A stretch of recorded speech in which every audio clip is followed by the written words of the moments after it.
So hello guys, welcome back to my YouTube channel set time on goal this Sandeep भाई। और guys, आज की video में हम कट ऑफ को डिस्कस करने वाले हैं कि जेईई मेन का कट ऑफ कहां जा रहा है, और साथ ही साथ अगर आपका कट ऑफ क्लियर नहीं होता है तो उस केस में आपको क्या करना चाहिए, कौन कौन से कॉलेजेस के लिए अप्लाई करना चाहिए। क्योंकि बड़ा एक वो सवाल रहता है कि भैया मेरा कट ऑफ इस बार रह गया, क्या मेरा कहीं बीटेक में एडमिशन हो जाएगा, और अगर हो जाएगा तो क्या क्या अपॉर्चुनिटीज हैं, इसके बारे में मैं डिस्कस करूंगा। वीडियो हो सकता है थोड़ी लंबी हो, बट पेशेंस से बैठना। अगर तुम्हारा कट ऑफ क्लियर नहीं भी होता है तो भी तुम्हें एक होप मिल जाएगी कि भैया मेरा यहाँ यहाँ एडमिशन होने की पूरी संभावना है। और अगर तुम्हारी कट ऑफ क्लियर हो गई तब तो बहुत बढ़िया, कॉन्ग्रेचुलेशन। लेकिन फिर भी तुम्हें ज्यादा खुश होने की जरूरत नहीं है, क्योंकि सिर्फ कट ऑफ क्लियर होने मात्र से ही तुम्हारा एडमिशन होने वाला नहीं है एक अच्छे कॉलेज में। तो चलो हम बात करते हैं इस साल के कट ऑफ को, और उसके बाद हम इस आगे इस पॉइंट पे बात करेंगे कि अगर हमारा कट ऑफ क्लियर हो जाता है तो फिर आगे का क्या है, कितने परसेंटाइल आने पर एनआईटीज मिल जाएंगी या ट्रिपल आईटीज मिल जाएगा,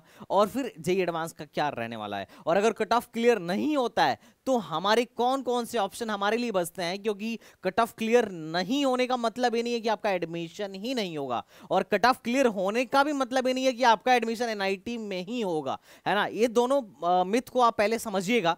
तो देखो, अगर मैं कट ऑफ की बात करूं, ये जो कट ऑफ होता है ना, वो जेई एडवांस के लिए होता है कि जो बच्चा इस कट ऑफ को क्लियर करेगा उसको जेई एडवांस में बैठने का मौका दिया जाएगा, और फर्दर जेई एडवांस के परफॉर्मेंस के बेसिस पर उसको आईआईटी में एडमिशन मिलेगा। और अभी जो आप जेई मेन दे रहे हो, इसके परफॉर्मेंस के बेसिस पर आपको एनआईटीज, ट्रिपल आईटीज, जीएफटीआईज और अदर स्टेट के इंजीनियरिंग कॉलेजेस में जो जेई मेन के स्कोर कार्ड को एक्सेप्ट करते हैं वहां एडमिशन लेने का मौका दिया जाएगा। तो अब आप इस वीडियो को काफी ध्यान से देखिएगा, पूरे मामले को समझिएगा, क्योंकि काउंसलिंग का नॉलेज अगर आप इस बार जेई दे रहे हो या जेई दे चुके हो, और अगर रिजल्ट के बाद भी आप मेरी वीडियो देख रहे हो, तो बहुत ध्यान से मेरी वीडियो को देखना। बहुत ही यूनिक वीडियो है, आपको बहुत कुछ सिखा के जाएगी। मैं पहले एक कट ऑफ की आइडिया तो मैं देता हूं। 2019 में, लगभग लगभग 2019 में अपना परसेंटाइल सिस्टम आया था। ये 2019 में परसेंटाइल सिस्टम आया था, और उसके बाद से फिर परसेंटाइल सिस्टम चलनी शुरू हुई। 2019 में नंबर ऑफ कैंडिडेट्स जो थे अपीयर्ड, सॉरी रजिस्टर नहीं, रजिस्टर तो ज्यादा थे, नंबर ऑफ अपीयर्ड कैंडिडेट लगभग लगभग 11,47,000 के आसपास थे। 2020 में थोड़ा बढ़ गया, 2021 और 22 कोविड का पीरियड था, इसमें घट गया, और 2023 में पिछले साल भी 11 लाख प्लस थे। और अगर मैं 2024 की बात करूं तो इसमें पहले वाले में ही, पहले अटेम्प्ट में 11,36,000 समथिंग बच्चे आपके बैठे थे।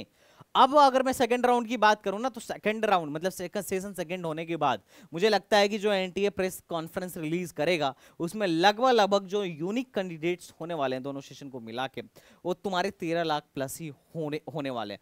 हो सकता है कि इससे ज्यादा भी हो। तो एक बात तुम ध्यान से समझना, जब भी 11.5 लाख प्लस कैंडिडेट हुए हैं ना, 90 परसेंटाइल से कम तो कट ऑफ जनरल की कभी गई ही नहीं है। देखो, 11.5 लाख प्लस थे, 90 परसेंटाइल, 11.5 लाख प्लस थे, 11.5 से ज्यादा था तो 90 परसेंटाइल, इसमें 11 से कम थे, लेकिन ये भी लगभग लगभग 90 परसेंटाइल को ही अप्रोच कर रहा है। तो जब भी ऐसा रहा कि 11.5 लाख से ज्यादा नंबर ऑफ कैंडिडेट्स रहे, जो जेई मेन की जनरल कैटेगरी के लिए कट ऑफ थी 90 परसेंटाइल से ज्यादा ही रही है। और इस बार 90 से कम वाले तो भूल जाओ, मुझे नहीं लगता, बहुत कम चांस है, रेयर चांस है कि 90 से कम परसेंटाइल पर इस बार आपका कट ऑफ क्लियर हो। मान के चलिए 91 परसेंटाइल भी आपकी कट ऑफ जा सकती है, 90 प्लस तो जाएगी ही जाएगी, 91 परसेंटाइल भी जा सकती है, और उससे ज्यादा भी जाने की संभावना हो सकती है। ये बात आप दिमाग में खोल के बैठा लीजिए। अब मैं बात करता हूं, अब एक चीज तो आपको क्लियर हो गई। अच्छा देखिए, जब भी 11 लाख से कम रहे ना, 9 लाख 10 लाख,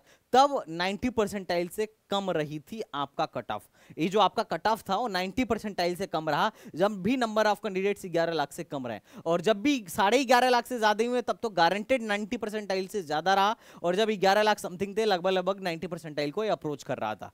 तो ये जनरल की कट ऑफ मान के चलिए 91 प्लस जाने वाली है। 90 प्लस तो रहेगी रहेगी, तुम देख लेना जब फाइनल आएगा। तुम मैं अब देखो, मैं कोई भविष्य वक्ता वैसे तो नहीं हूं, और ना ही कोई बहुत बड़ा डेटा साइंटिस्ट एनालिटिक हूं कि मैं जो बोलूंगा 100% गारंटेड सही होगा, लेकिन चूंकि मैं इस फील्ड में इतने सालों से काम कर रहा हूं तो I have a good experience कि इतना जाने की संभावना है, और मुझे लगता है इतने के आसपास ही जाएगा।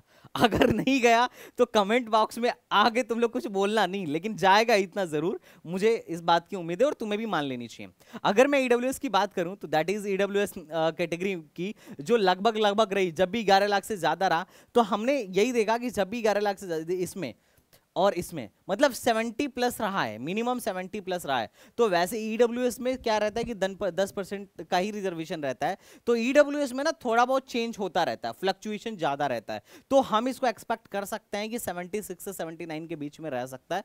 हो सकता है कि 72 भी रहे, कोई दिक्कत नहीं है, लेकिन हम सेफ स्कोर मान के चल रहे हैं, सेफ कट ऑफ मान के चल रहे हैं कि अगर आपके 76 से 79 परसेंटाइल हैं तो ऑलमोस्ट आप मान के चलिए कि आप क्लियर कर रहे हो जेईई मेन। और अगर मैं ओबीसी की बात करूं तो अगर आपके 75 परसेंटाइल प्लस हैं तो या 75 परसेंटाइल से कम भी है ना, अगर 73 74 भी हुआ तो भी होप रखिएगा, लेकिन 75 प्लस वाले तो मुझे लग रहा है कि सेफ जोन में है, थोड़ा बहुत इधर उधर हो सकता है। अगर मैं एससी कैटेगरी की बात करूं तो अगर आप 50 प्लस आ रहे हो तो सेफ जोन में जा सकते हो, ठीक है। हालांकि आप 50 से इसको 55 तक का बैंड रखिए, 50 से 55 के बीच में कहीं पे भी अलाई कर सकता है। जो 55 प्लस है एससी कैटेगरी में ऑलमोस्ट मान के चलिए वो कट ऑफ क्लियर कर रहे हैं। अच्छा, जिनका 40 से 50 से कम है वो भी, मतलब 40 से कम वाले तो खैर नहीं कभी क्लियर कर पाएंगे, लेकिन 50 से अगर कम है, 49 है, 49.5 है, तो आप भी क्लियर कर सकते हो। ये डिपेंड करेगा कि एससी कैंडिडेट इस साल कितने एग्जाम में अपीयर हुए हैं और उनमें से अच्छे वाले एससी कैंडिडेट कितने हैं, तो ये आपके रिलेटिव मार्क्स पर डिपेंड करेगा। पर मोटा मोटी अपन लोग यही मान के चलते हैं कि जो 55 परसेंटाइल प्लस हैं वो जेईई एडवांस के लिए क्वालिफाई हैं, क्योंकि देखो लगभग 2.5 लाख बच्चे ही लेने हैं जेईई एडवांस के लिए,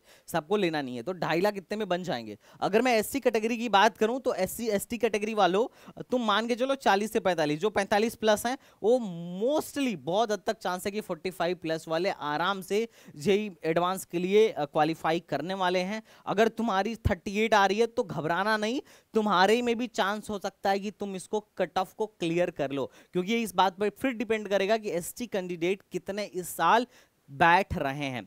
तो बिल्कुल तुम लोग परेशान मत होना, एक कट ऑफ का एक आइडिया है जिससे तुम्हारा कट ऑफ क्लियर हो गया होगा। अब सवाल यह है कि भैया अगर मेरा कट ऑफ क्लियर हो जाता है तो क्या मैं मान लूं कि मेरा एनआईटी में एडमिशन फिक्स या आईआईटी में एडमिशन फिक्स? तो मैं पहले तुम्हें बता देता हूं, अगर तुम्हें कट ऑफ तुम्हारा क्लियर हो गई तो तुमको आईआईटी में बैठने की अनुमति दे दी जाएगी, आईआईटी का फॉर्म भरने दिया जाएगा, मतलब जेईई एडवांस का फॉर्म भरने दिया जाएगा। अब जब तुम जेईई एडवांस का फॉर्म भरोगे, उस एग्जाम में जैसी परफॉर्मेंस करोगे, अगर वहां तुम क्वालिफाई करते हो तब तुम्हें आईआईटी दिया जाएगा। अगर नहीं क्वालिफाई करते हो तो फिर तुम एनआईटी के लिए पार्टिसिपेट कर सकते हो, ट्रिपल आईटी के लिए काउंसलिंग करा सकते हो, जीएफटीआई के लिए काउंसलिंग करा सकते हो। पर इस कट ऑफ पर कभी भी मान के चलो मुश्किल है कि अगर तुम जस्ट कट ऑफ क्लियर कर रहे हो ना, तो ये मत मानना कि तुम्हारा एनआईटी में एडमिशन हो गया, ये तुम मान के चलो। क्योंकि एनआईटी में अगर तुम्हें कंप्यूटर साइंस चाहिए टायर 1 में तो कम से कम 99.3 परसेंटाइल प्लस होनी चाहिए, मतलब जो टॉप 10 है, जो टॉप 10 के वाले हैं उनमें भी अगर तुम्हें सीएस या सीएस की स्पेशलाइजेशन चाहिए तो 99.3 प्लस या 99.4 प्लस ही लेके आना पड़ेगा। अगर तुम्हें बस एनआईटी में एंट्री मारनी है एमएससी वाले कोर्सेज में तो कम से कम 93 परसेंटाइल तुम्हारी होनी चाहिए। अगर तुम एमएससी वाले कोर्सेज में जाना चाहते हो तो 92 93 पे भी कई बार काम चल जाता है, और अगर तुम्हें एक डिसेंट सा ब्रांच चाहिए तो कम से कम 97 परसेंटाइल होनी चाहिए, तब कहीं जाके तुम्हें एनआईटी में एडमिशन मिलेगा। ट्रिपल आईटी के लिए तुम मान के चलो अगर तुम्हारे 94 95 हैं तो भी किसी ना किसी ट्रिपल आईटी में एडजस्टमेंट हो ही जाता है। अच्छा, अगर तुम्हें काउंसलिंग कराने नहीं आता है तो कोई बात नहीं, मैं करा दूंगा। और बात करते हैं कि फिर इसके बाद अगर कट ऑफ क्लियर क्या होता है तो क्या होगा, तो हमें जोसा की काउंसलिंग करानी पड़ेगी। इसमें एनआईटीज, ट्रिपल आईटीज और जीएफटीआईज पार्टिसिपेट करने वाली हैं। अब देखो लगभग 31 एनआईटीज हैं और 26 ट्रिपल आईटीज हैं और लगभग 35-38 के आसपास जीएफटीआईज हैं। अब जोसा की काउंसलिंग बहुत लोगों को लगता है कि अगर मेरा स्कोर, मेरी कट ऑफ क्लियर हो रही है तभी मैं जोसा की काउंसलिंग कराऊंगा। नहीं, अगर तुम्हारी कट ऑफ क्लियर नहीं है, तुम जेईई मेन में एक तरीके से लोग बोलते हैं फेल है, अगर तुम फेल हो तो भी काउंसलिंग करा सकते हो। और अगर 5-6 जीएफटीआईज, ऊपर के 5 जीएफटीआईज को छोड़ दूं तो उसके बाद थोड़ा सा मतलब इनका नीचे मतलब कट ऑफ नीचे चला जाता है। और कुछ जीएफटीआई तो ऐसी हैं जो 60 परसेंटाइल 70 परसेंटाइल पे भी मिल जाती हैं, लेकिन वो जीएफटीआई उतनी अच्छी है नहीं। उसकी वहां जाने के बजाय मैं तुम्हें रिकमेंड करूंगा कि तुम अपने आके स्टेट के टॉप स्टेट इंजीनियरिंग कॉलेजेस में एडमिशन ले लो। हर एक जीएफटीआई बिल्कुल अच्छी नहीं है। जो सेवन सिस्टर्स वाली एनआईटीज हैं उसमें भी लोग जाने से कतराते हैं, जो इधर के हमारे साइड के लोग हैं। ट्रिपल आईटीज में भी बहुत सारी ट्रिपल आईटीज अच्छी हैं, बहुत सारी ट्रिपल आईटीज नहीं भी अच्छी हैं। तो जब भी तुम एडमिशन लो तो रिसर्च करके ही एडमिशन लेना। ऐसे नहीं कि किसी भी ट्रिपल आईटी के नाम पे किसी कॉलेज में कूद गए या एनआईटी के नाम पे किसी भी कोर्स में कूद गए, क्योंकि एमएससी वाले कोर्सेज में वो तुम्हारी एक्सपेक्टेशन कभी पूरी हो ही नहीं सकती है। मेरा ऐसा मानना है कि उतना बढ़िया प्लेसमेंट नहीं है जितना कि बीटेक वाले कोर्सेज में है, इस बात को तुम समझ लो। तो ये होता है जोसा का मेन काउंसलिंग। अगर तुम क्वालिफाई करते हो तो भी बैठो, नहीं क्वालिफाई करते हो तो भी बैठो, लेकिन नहीं अगर क्वालिफाई कर लेते हो और अच्छी परसेंटाइल नहीं है तो भी एडमिशन एनआईटीज में नहीं होना है, और अगर नहीं क्वालिफाई करते हो तो फिर तो होना ही नहीं है, ठीक है। लेकिन अगर नहीं क्वालिफाई करते हैं तो क्या हमारा कहीं एडमिशन नहीं होगा? नहीं नहीं, ऐसा नहीं है। अगर तुम नहीं भी क्वालिफाई करते हो तो मैं तुम्हें बहुत सारे ऑप्शंस दिखा रहा हूं, और इतने सारे ऑप्शंस हैं, बहुत सारे कॉलेजों में एडमिशन होगा, लेकिन इसके लिए तुम्हें काउंसलिंग करानी आनी चाहिए। क्योंकि अगर मान लो तुम्हारे जेईई मेन क्वालिफाई नहीं हुआ तो तुम्हें क्या करना है? डिफरेंट डिफरेंट काउंसलिंग में जाना है। डिफरेंट डिफरेंट स्टेट में जो स्टेट बोर्ड्स होते हैं अपनी अपनी काउंसलिंग कंडक्ट कराते हैं। अपने रैंक के बिहाफ पे पहले शॉर्टलिस्ट करो कि कौन से काउंसलिंग में तुम्हें कोई कॉलेज मिलने की संभावना है। और ये बताने के लिए 10 तारीख को मेरा एक वेबिनार भी है। मैं अनाउंस कर रहा हूं कि मैं फ्री ऑफ कॉस्ट बताऊंगा तुम्हें, कोई चार्ज नहीं लूंगा। 10 तारीख को, सिर्फ 10 तारीख को वेबिनार में जो आएगा उसके लिए मैं कोई कॉस्ट नहीं लूंगा कि तुम्हें कौन से काउंसलिंग में बैठना चाहिए, तुम्हें क्या मिलने वाला है। एक बात ध्यान रखिएगा। तो तुम्हें क्या करना है? अलग अलग स्टेट की काउंसलिंग्स में जाना है। जैसे यूपी में होता है एकेटीयू।